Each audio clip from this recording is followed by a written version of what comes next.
Korang pernah tak jumpa member korang yang hidup tenang, tak viral, tak menunjuk? Tapi bila tengok gaya hidup dia, baru sedar dia ni sebenarnya kaya. Diorang ni tak buat bisnes hype, tak kejar produk trending, tapi steady buat duit dari bisnes yang orang ramai tak pandang. Dalam video ni, Bros Duit nak share 4 bisnes boring yang lahirkan ramai jutawan senyap. Kalau korang jenis tak suka spotlight tapi nak duit masuk, ini bisnes-bisnes yang korang patut teroka. Yang penting korang jangan mudah putus asa dan teruskan usaha sampai berjaya. So apa tunggu lagi? Alright, let's go. Nombor 1, sewa jentera berat. Bisnes sewa jentera berat ni memang nampak macam tak hype macam produk kecantikan, tapi realitinya, ini antara bisnes yang boleh jana duit besar tanpa perlu promosi berlebihan. Dalam industri pembinaan, perlombongan, perladangan, dan projek infrastruktur, jentera berat macam ekskavator, bulldozer, dan kren sangat diperlukan. Banyak syarikat tak mampu nak beli jentera sendiri sebab harga satu unit boleh cecah ratusan ribu ringgit. Jadi, jalan paling senang bagi mereka adalah menyewa. Selagi ada projek berjalan, permintaan untuk jentera berat ni memang takkan putus. Model bisnes ni agak direct. Korang beli jentera berat, kemudian sewakan kepada kontraktor atau syarikat yang perlukan untuk tempoh tertentu, biasanya ikut harian, mingguan atau bulanan. Kos penyelenggaraan dan servis memang kena ambil kira, tapi dengan pengurusan yang baik, jentera boleh tahan bertahun-tahun sambil jana pendapatan pasif. Dari segi pendapatan, bisnes ni boleh jadi lubuk emas kalau ada jentera yang cukup dan pelanggan tetap. Contohnya, sewa ekskavator boleh cecah RM400 ke RM1,500 sehari, bergantung pada jenis dan lokasi. Kalau satu ekskavator disewa selama 20 hari sebulan pada harga RM1,000 sehari, itu dah RM20,000 sebulan dari satu unit. Kalau ada 5 ekskavator, pendapatan boleh cecah RM100,000 sebulan. Kalau main dalam skala besar dengan pelbagai jenis jentera, angka juta setahun bukan benda mustahil. Lagi best, banyak syarikat buat kontrak jangka panjang, jadi pendapatan lebih stabil dan berterusan. Kalau korang ada strategi dan pengurusan yang betul, bisnes ni boleh buat korang jadi jutawan senyap dengan pendapatan stabil bertahun-tahun. Nombor 2, HVAC. HVAC atau nama penuh dia heating, ventilation dan air conditioning mungkin kedengaran teknikal, tapi hakikatnya ini salah satu bisnes boring yang steady buat duit. Setiap bangunan, dari rumah ke pejabat, kilang, pusat beli belah, dan hotel, semua perlukan sistem ni untuk keselesaan dan kawalan suhu. Di Malaysia, di mana cuaca panas dan lembap sepanjang tahun, permintaan untuk pemasangan, penyelenggaraan, dan pembaikan sistem HVAC sentiasa tinggi. Walaupun ramai tak nampak bisnes ini sebagai peluang besar, sebenarnya HVAC adalah industri bernilai bilion ringgit yang jalan duit hari-hari. Model bisnes ni boleh jalan dalam beberapa cara.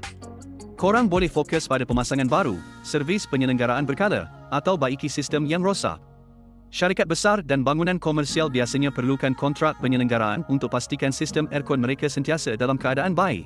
Ini bermaksud pendapatan tetap setiap bulan tanpa perlu cari pelanggan baru selalu.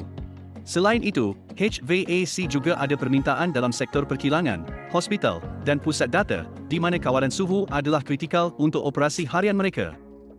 Dari segi pendapatan, bisnes ni boleh jadi lubuk emas kalau diurus dengan baik. Pemasangan sistem HVAC untuk rumah boleh charge dari RM3,000 ke RM10,000 bergantung pada saiz dan jenis aircon.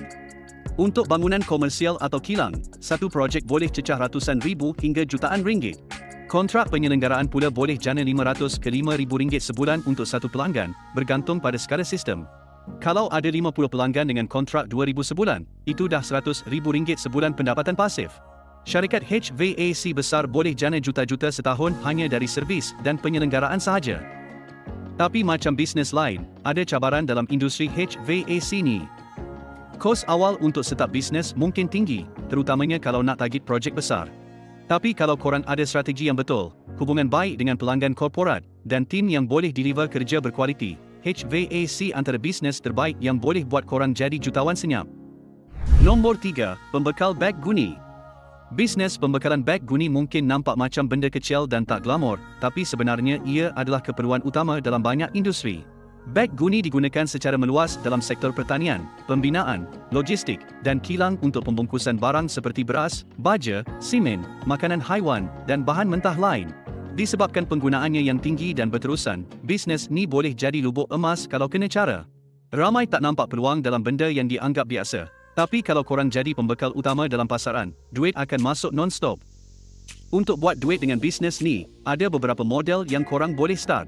Korang boleh jadi pemborong besar yang import beg guni dari luar negara dan jual kepada pelanggan tempatan, atau boleh jadi pengeluar yang buat sendiri produk ni di dalam negara. Kilang makanan haiwan dan sektor pertanian selalunya cari pembekal tetap untuk bekalkan beg dalam jumlah besar setiap bulan. Kalau boleh bagi harga yang kompetitif dan jamin stok sentiasa ada, pelanggan akan setia sebab mereka bergantung pada bekalan yang stabil. Dari segi pendapatan, bisnes ni boleh jana keuntungan besar sebab permintaan yang konsisten. Harga satu beg guni biasanya dalam lingkungan 1 ke 5 ringgit bergantung pada saiz dan material. Kalau jual secara pukal kepada kilang atau syarikat besar, satu order boleh cecah puluhan ribu unit sebulan. Contohnya, kalau ada 10 pelanggan tetap yang setiap satu order 20,000 beg sebulan dengan harga RM2 sebiji, itu dah RM400,000 sebulan jualan kasar. Dengan margin keuntungan sekitar 20 ke 30%, boleh dapat keuntungan bersih RM80,000 hingga RM120,000 sebulan. Tapi, macam bisnes lain, ada cabaran yang kena hadap. Kos logistik dan penyimpanan stok boleh jadi tinggi kalau tak ada sistem pengurusan yang baik. Selain itu, persaingan dengan pembekal luar negara boleh menekan harga pasaran. Jadi, kalau nak berjaya, kena fokus pada servis yang pantas, harga berpatutan, dan kualiti produk yang konsisten. Kalau semua aspek ni dijaga, bisnes pembekalan beg guni boleh jadi satu bisnes boring yang boleh buat korang jadi jutawan. Nombor 4, kedai nursery. Bisnes kedai nursery atau pusat jualan pokok mungkin nampak macam hobi je bagi sesetengah orang, tapi realitinya ia boleh jadi satu bisnes yang menguntungkan.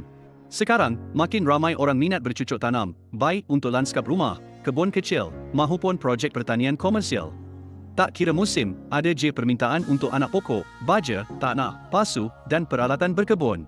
Untuk berjaya dalam bisnes ni, korang kena pandai baca market. Dari segi pendapatan, bisnes nursery boleh jana untung lumayan bergantung pada skala dan jenis produk yang dijual. Contohnya, satu anak pokok sayur biasa boleh dijual dalam 2 ke 5 ringgit, pokok hiasan dalam pasu boleh cecah 50 ke 500 ringgit ikut jenis, manakala pokok besar untuk lanskap boleh berharga ribuan ringgit sebatang. Kalau ada pelanggan tetap macam pemaju perumahan, kontraktor lanskap, satu projek boleh bagi jualan puluhan hingga ratusan ribu ringgit. Sebagai contoh, kalau sebuah nursery jual 100 pokok sehari dengan harga purata RM20 sebatang, itu dah RM2,000 sehari atau RM60,000 sebulan. Cuma, cabaran utama bisnes ni adalah kos penyelenggaraan dan ruang simpanan. Pokok perlukan penjagaan, kalau tak dijaga elok, boleh mati dan rugi. Kena ada sistem pengairan yang baik dan tenaga kerja untuk urus nursery. Tapi kalau semua ni diatur dengan baik, bisnes nursery boleh jadi satu bisnes boring yang diam-diam buat duit besar, sambil tu bagi kepuasan sebab bantu orang menghijaukan persekitaran. Alright guys, itu dia 5 bisnes boring yang biasa dimiliki jutawan senyap. Ingat, bisnes ni tak semestinya kena nampak cool untuk jadi lubuk duit. Kadang-kadang, yang paling low profile tu lah yang paling untung. Kalau korang nak idea-idea bisnes boring yang lain, boleh singgah video saya yang lain. Jangan lupa like dan subscribe untuk lebih banyak konten idea bisnes. Jumpa lagi dalam video seterusnya, bye.